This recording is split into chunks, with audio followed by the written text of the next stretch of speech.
Drucker here with our video market update for May 2022. In recent years, investors have grown accustomed to market downturns that have been short-lived.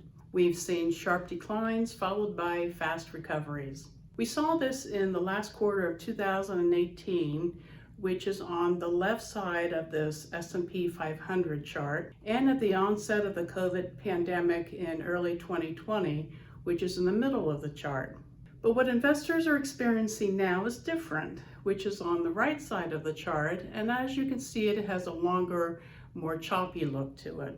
After the bounce back in March, it appeared that the markets were going to repeat their recent history of a quick correction followed by a quick recovery. But April threw investors a curveball with the equity markets rolling back over, turning this correction into a more prolonged and choppy downturn.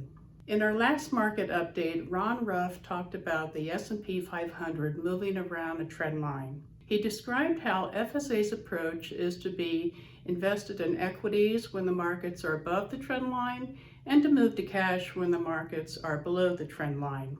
At the end of March, the S&P 500 was simply bouncing up and down around the trend line, and it remained to be seen whether the equity markets would hold the uptrend or roll over again. Then April happened, and by the end of the month, the markets had decidedly moved to the downside. By all accounts, April was a gut-wrenching month.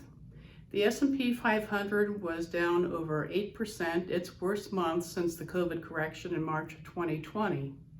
NASDAQ took it even harder, down over 13%, its worst month since October of 2008 during the financial crisis.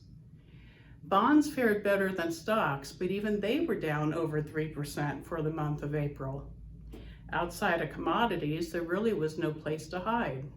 Coming into April, the portfolios already had an elevated level of cash since the S&P 500 had broken below its trend earlier in the year. During the month of April, we further reduced equity exposure or added an inverse equity position. In other cases, we shifted from broad market exposure to funds that are designed to manage risk on their own and hold up better during choppy periods. And lastly, we sold out of the high-yield corporate bond positions since they were getting hit right along with stocks.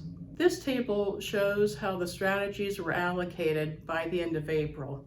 There are 2 points to keep in mind. One, a portion of the equity allocation is in funds that manage risk and hold up better in choppy periods, as well as large cap value funds, which have held up better than the broad equity markets. And second, some of the strategies hold an inverse equity position, which effectively reduces the long exposure to equities. So what have we done in early May?